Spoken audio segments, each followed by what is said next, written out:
welcome back to my channel. I'm Mally, and today we are looking at chapter 3.1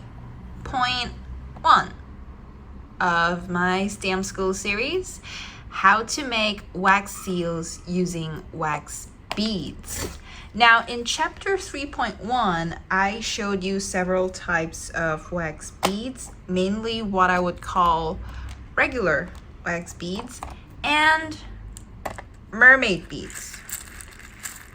And today we will be focusing on the regular wax beads, and I'll move on to the mermaid beads in my next video. It is rather simple to use wax beads. All you need to do is pop them in a spoon, melt the wax, pour it, and stamp. The main thing to take note of when you use wax beads are the number of beads that you need and how long to melt them for. As I've mentioned in previous chapters, the number of beads you will need depends on the size of your stamp head, the type of stamp head that you're using, and the size of your wax beads. You know, these are bigger than these. So if you're using these beads, you're not going to use as many because they're bigger. Bigger stamp heads means more wax beads.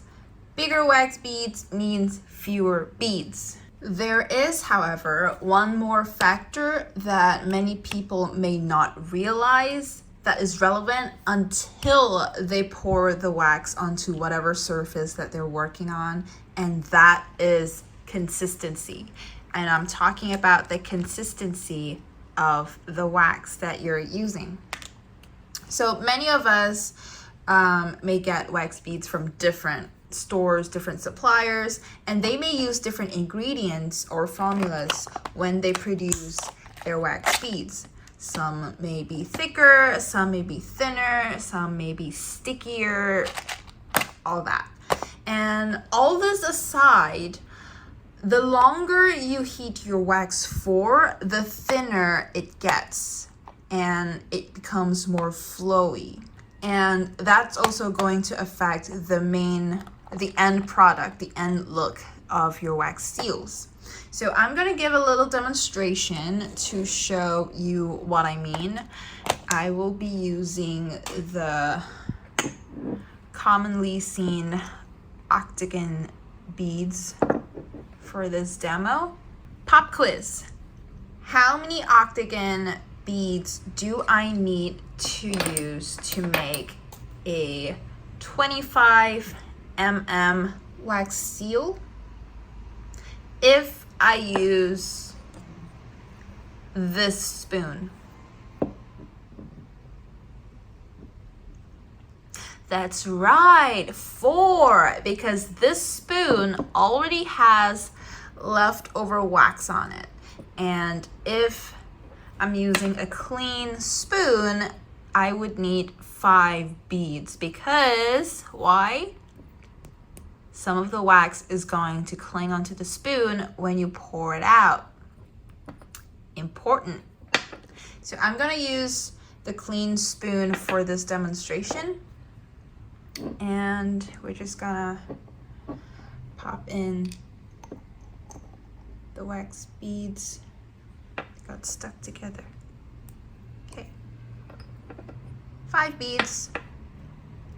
So I did not trim my candle wick. I don't like doing it, but if you don't want soot to form on the back of your spoon and like make it dirty, trim your candle wick and it's gonna prevent that. I don't mind it too much. I sometimes prefer to light it, well, most of them, every time. I've never trimmed a wick in my life. I prefer to let it light the way it is. I might trim the wax one day, depending on the candle. I do have a few fancy candles that came with instructions. you know, telling me to trim the wick, I will do that for those, but these are regular tea light candles. And these are like, you know, simple projects. So I like lighting them the way it is because then the flame is bigger and the wax melts faster, which is nice. But then it may get too hot too quickly. There's a whole thing. Now we're just gonna pop this on and let it melt. So as the wax melts, you can choose to stir it or just leave it. And if you're doing a solid color, I would recommend stirring it from time to time if you see bubbles that may be appearing, or you want to prevent the bubbles, or you want to speed up the melting process, because stirring does do that. But if you're doing a marble look, then I mean, it's still up to you, but if you stir it too much, the marbling effect may go away, and that's not what you're looking for.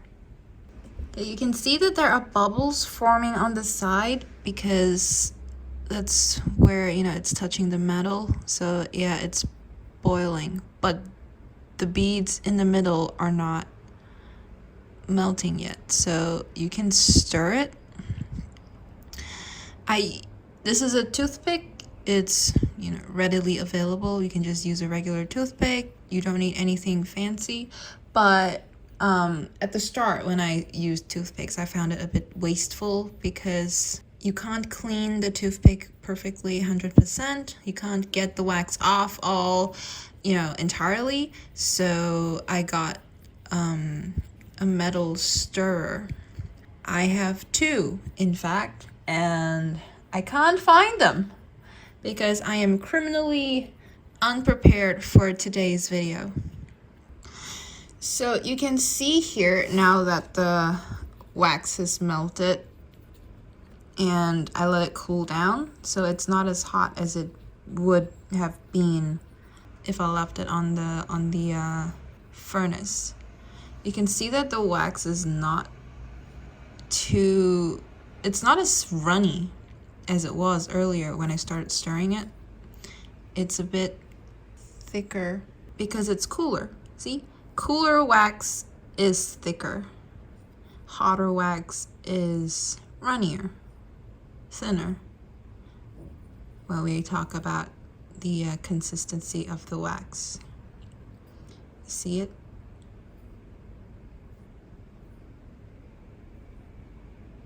Now let's make the wax seal. I hope it's not too cool now. You see it flows a lot slower and it's thicker. I might have let it cool down too much. Let's hope that enough wax flows out of the spoon. Nope, yeah, that's not enough. We'll see. Nope, not enough. So what happens when you make your wax seals using wax that is thicker? For one, it will harden faster because it's not as hot. It sets a lot quicker than wax that is still bubbling or hot. Like, look at this, the spoon is already dry. This definitely has set, see? You'll also notice that you will need more wax when the wax is thicker. I used 5 beads for this seal. I couldn't pour all of the wax that I would need for this seal out because it's thicker. It was already setting in the spoon. When I poured it out, it was setting on the coaster. So when I put the stamp on, the wax doesn't flow outwards as much as thinner wax would. So this seal would probably have needed 6 beads. I'm gonna pop this back in, so it's gonna be, you know, 5 beads worth of wax, exactly the same. And we're gonna melt it longer this time. Okay, I've melted the seal back down. It's not bubbling. It's a nice temperature. It's not too thick. It's still a bit flowy, but it's not boiling. So let's see. So it's definitely hotter than the wax earlier. See how quicker it flowed out and how much more space it's taking up on the coaster. Let's pop that on. See what I mean? The seal is a lot bigger because more wax flowed out from the spoon because the wax was flowier, because it was hotter. So you don't have to melt more than 5 beads for this. You could push it and only melt 4 and let it boil and pour it out. But I've found that 5 beads give me the perfect amount of wax to create a seal that is in the shape that I want. So this is a technique, well, a little trick that I sometimes use when I am running out of a particular wax bead color. I get to ration them a little bit by heating them longer so it becomes thinner and flowier, so I can stretch the beads out to make more than I probably would have if I did it this way. Let it melt to a nice temperature. Let it flow out slowly. See, this is really pretty. This is so pretty. But what if your wax is already runny? Like, what if the beads are already made with wax that is just thinner in consistency? There are wax beads that I've worked with that are naturally thinner. So these are iridescent wax beads that I've worked with before. I've used them in some previous videos, and these may be the thinnest wax that I've ever used. So remember when I said 5 wax beads per seal if you're using a clean spoon? You don't need 5 when you're using these iridescent wax beads. You only need 4 because they're more runny. And if you use 5, then you're gonna end up with a huge wax seal because the wax flows outwards and outwards and outwards. I'm gonna show you what I mean. I'm gonna melt 4 beads first, then show you what happens if I use 5. Like, you can already tell that these beads are runnier based on how quickly they melted. See, this is the thing with the toothpick again. I cannot use this side because the color is gonna go into this wax, so I'll have to use the back.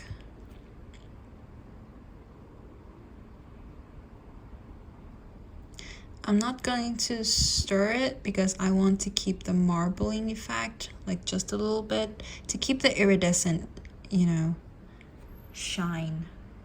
It melts a lot faster because this wax is a lot thinner. The wax is melted. Let's bring it out. Whoa, look at it. It flowed so quickly. I did not bring it to like a super hot temperature.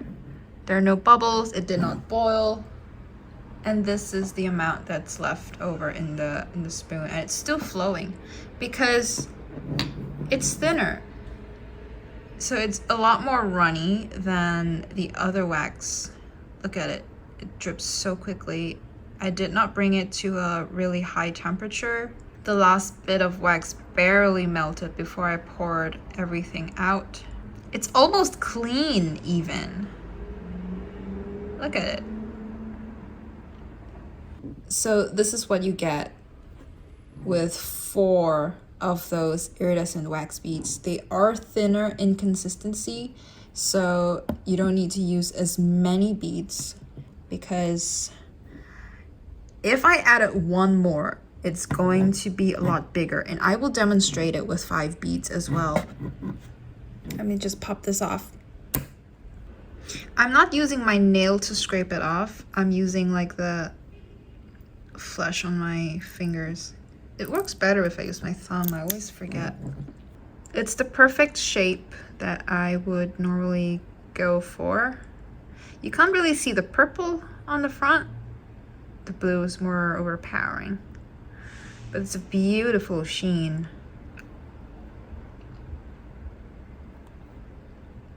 Four beads. Now let's do it with 5. 1, 2, 3, 4, 5. I'm pushing the beads down because it's melting so quickly, but the top part is still floating, and I don't want the bottom parts to boil while the ones on top aren't melting.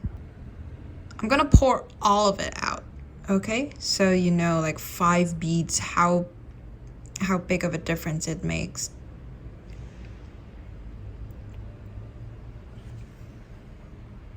I usually wouldn't. I would just pour out as much as I need, but in this case, I want to compare and show you how different it looks when you use 4 versus 5.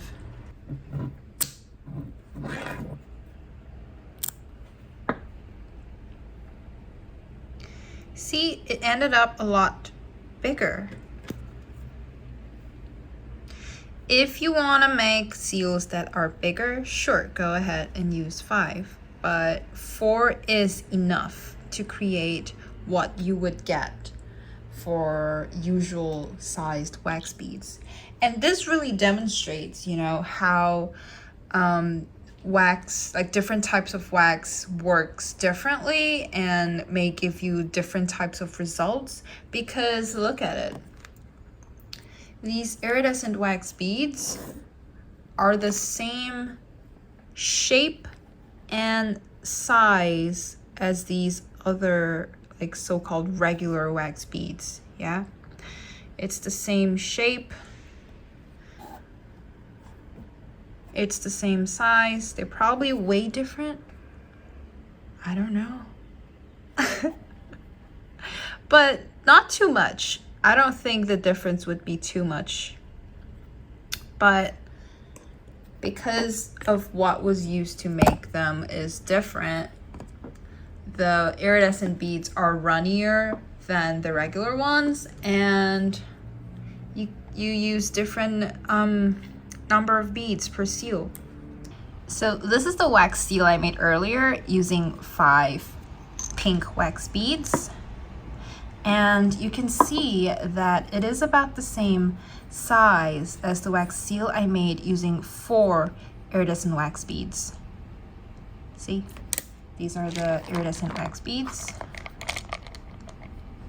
And that is because the iridescent wax is actually higher in viscosity or flowier when you melt it, and you need lesser wax when the wax is flowier.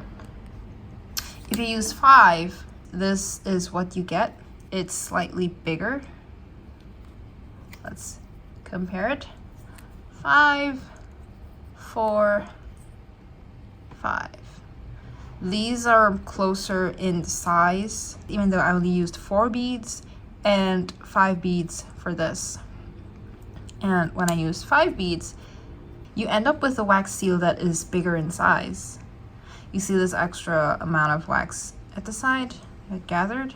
It comes from the additional wax bead. See? And here we are. This is an example of how wax viscosity can affect the number of beads you use per seal. So the flowiness of the wax, the consistency of the wax, can be affected by temperature as well. If you remember what I talked about earlier, the hotter your wax gets, So the higher its temperature, the more flowy it is, you will end up with a larger wax seal because it becomes thinner, and that affects the way it pours, the way it spreads, and the way it sets on the surface that you're working on. And I will go through that more in detail on its own video because I want to keep this video to the point. So thank you for watching chapter 3.1 of my Stamp School series, and I hope this video has been helpful to you. And if you enjoyed this video, please do give it a thumbs up, subscribe, ring that bell notification so you're updated whenever I upload a video. If you have any questions about wax stamping and wax seals in general, feel free to leave a comment down below and I will answer it in a reply or in a subsequent video. That's about it for this video. The next chapter will be on mermaid beads. So stay tuned and happy stamping!